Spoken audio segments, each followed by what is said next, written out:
Exercício hoje, saúde para sempre. Vamos a isto.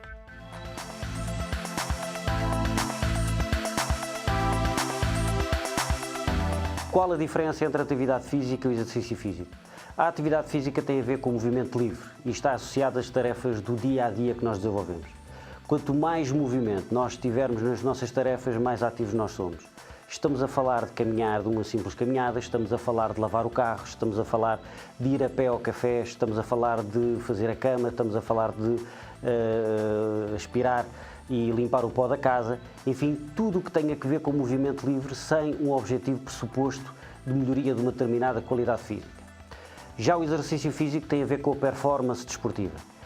Visa a melhoria de uma determinada qualidade física, seja ela força, flexibilidade, resistência, velocidade, agilidade, equilíbrio, entre outras, em que há uma orientação específica de um técnico especializado em que define quais são as tarefas e os exercícios que deve fazer para melhorar e desenvolver uma determinada qualidade física.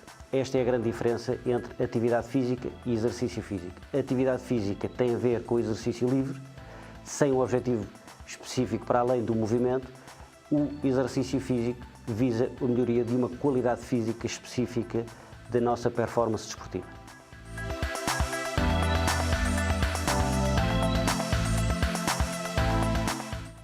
Como definir a sua frequência cardíaca máxima? Sempre que vamos fazer um exercício físico, seja ele qual for, nós temos que ter bem presente qual é a nossa frequência cardíaca máxima para não nos colocarmos em risco de saúde.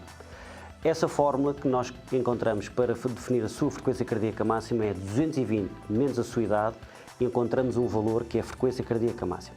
Não deve passá-la em momento algum na medida em que, ao passá-la, está a colocar-se em risco.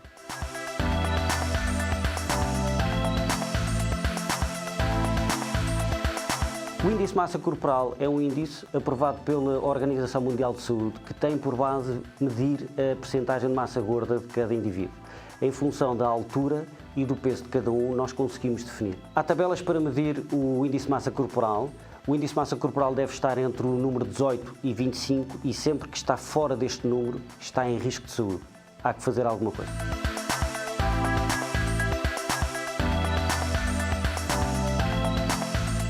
O que significa a massa gorda?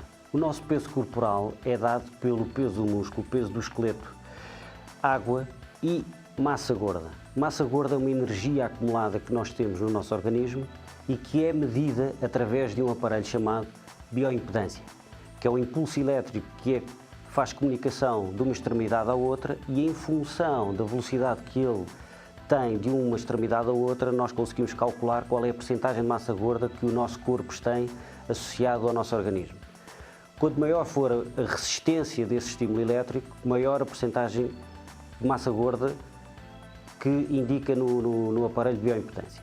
Estes aparelhos de bioimpedância normalmente são encontrados em clínicas de nutrição, clínicas de obesidade ou até mesmo atualmente nos ginásios ou até nas avaliações do Vamos a Isto, quando andam pelo país a fazer avaliações. Deve calcular não só o seu peso na balança, é enganador o valor do peso da balança na medida em que a pessoa pode ter uma aparência magra, mas ser um chamado falso magro porque tem uma percentagem de massa gorda elevada. Acontece muito por aí, tenha cuidado, faça uma avaliação cuidada e veja se efetivamente a sua percentagem de massa gorda está dentro dos níveis indicados.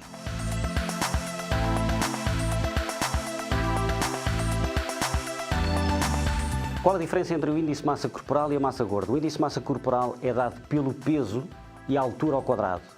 Não nos fala nada sobre a massa gorda. A massa gorda é um peso interior que está agarrado no nosso organismo que só é lido, verificado através de um exame chamado bioimpedância. Se nós nos agarrarmos apenas à fórmula do índice de massa corporal, que é o peso vezes a altura ao quadrado, pode nos dar um valor correto do nosso peso ideal, mas na verdade nós temos uma percentagem de massa gorda errada em função do nosso peso. Portanto, uma avaliação sem outra não está completa e pode nos dar uma ideia errada de que estamos bem quando não estamos.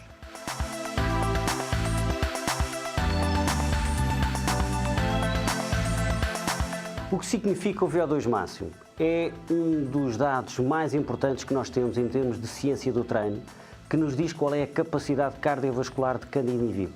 E em função do valor do VO2 máximo, nós podemos prescrever um exercício físico adequado à sua capacidade e performance cardiovascular.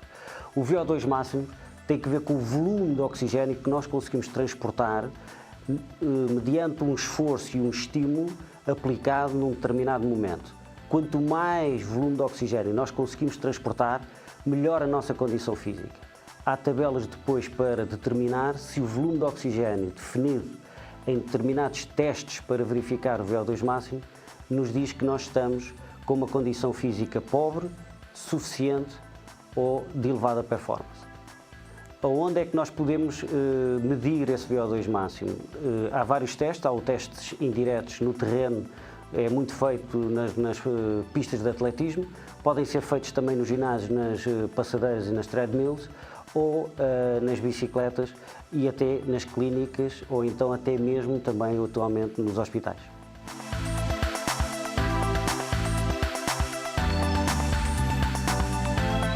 A diferença entre esforços aeróbios e anaeróbios. Os esforços aeróbios estão associados a esforços leves e moderados, os esforços anaeróbios estão associados a esforços intensos.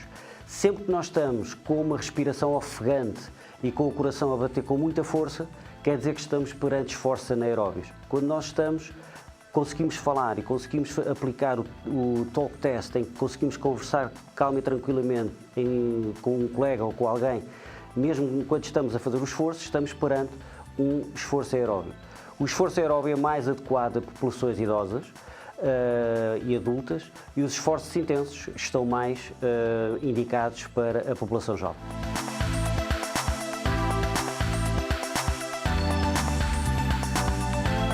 Por que é necessário fazer aquecimento? É necessário preparar o organismo para o exercício que se vai aplicar. E na medida em que, quando estamos em estado de repouso, uma série de fibras musculares estão adormecidas, só há uma forma de o fazer, que é aumentar a frequência cardíaca, aumentar a irrigação e oxigenação específica muscular. Só assim é que nós conseguimos prevenir o estímulo aplicado no exercício físico que se irá fazer a seguir, e só assim é que nós mantemos a segurança durante o movimento e durante o estímulo que nós estamos a aplicar.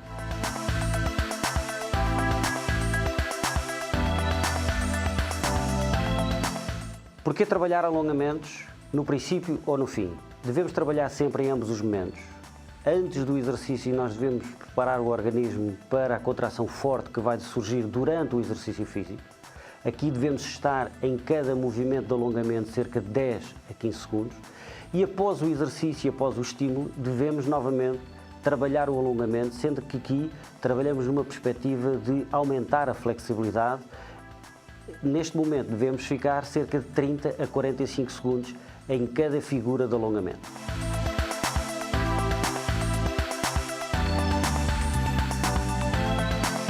Como definimos os diferentes níveis de atividade física para os diferentes grupos etários? A atividade física divide-se sempre em 3 níveis muito distintos: exercício leve, moderado e intenso.